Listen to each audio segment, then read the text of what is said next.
First stage, second stage cancer, final stage.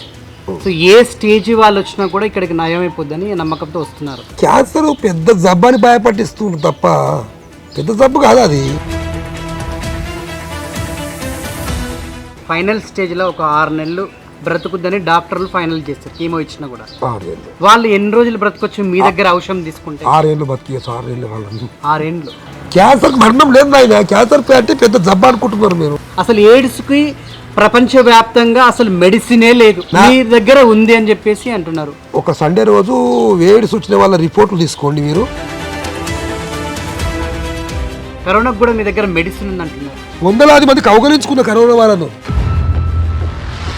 కౌగలించుకొని ఇక పండ పెట్టుకుని బాగా చేసిన వందలాది మంది. కరోనాకు కూడా మీ దగ్గర మందు ఉంది. శిలాజిత్ ఒక్కటే. కొన్ని లక్షల మంది పేషెంట్లు ఉన్నారు. లక్షల మంది ఫైనల్ స్టేజ్లో ఉండి చావు బ్రతుకుల్లో ఉన్న వాళ్ళు కూడా మస్తు మంది ఉన్నారు. వాళ్ళందరినీ బ్రతికించాల్సిన అవసరం ఉంది కదా, ఎందుకు మీరు అంత దాకా తీసుకోలేకపోతున్నారు? కల్వకుంట్ల చంద్రశేఖర్ రావు గారికే లేఖ రాసినాను నేను. క్యాన్సర్ దవాఖాలు నాకు అప్పచెప్పండి, క్యాన్సర్ లేని తెలంగాణ చేస్తాను, ఒక్కరు మరణిస్తే కూడా ఉరిశిక్ష ఇవ్వమని రాసినాను. ఇటువంటి మెడిసిన్ కనిపెట్టాలి, మనుషుల్ని బతికించాలి, అసలు ఎందుకు అనిపించింది మీకు? అన్ని దానాల కంటే గొప్ప దానం ప్రాణదానము. ఇప్పుడు జనరల్గా పుట్టగానే ఈ మధ్యకాలంలో చిన్నపిల్లలకు కూడా షుగర్ అనేది అటాక్ అవుతుంది. తల్లి పోషకాహారాలు మంచి మంచి తింటే ఆ షుగర్ పిల్లలకి రాదు కదా. అసలు ఈ షుగర్ మొత్తం తీయడానికి మీకన్నా ఛాన్స్ ఉందా? ఉంది కదా, షుగర్ ఏ ఉండదు. మొత్తం బాడీలోకి వెళ్ళి బాడీలోకి కంప్లీట్ చేస్తా కంప్లీట్గా 4 నెలలు. 4 నెలలు 4 నెలలు అసలు ఉండదు. ఇక ఉండదు.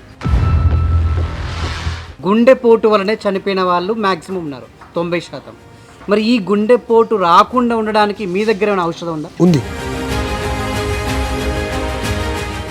దేశవ్యాప్తంగా కాకపోయినా రాష్ట్ర వ్యాప్తంగా మరి మీ యొక్క మెడిసిన్ ఎప్పుడు వ్యాపిస్తుంది?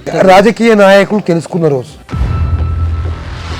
సాధువులు కానీ అఘోరాలు కానీ అటు 7 జన్మలు ఇటు 7 జన్మలు కూడా చూడగలుగుతారు, అంత శక్తి కూడా ఉంటుందని చెప్పి మేము చేసుకోవాలి. నేను 3 జన్మల వరకు చూసుకున్నాను. అవతల వ్యక్తి మనిషి కూడా చెప్పగలుగుతారా? అన్నీ చెప్పగలుగుతావు. ముందు ఆడున్నావు నువ్వు, నీ అడ్రస్ పోయి చెప్పవచ్చు.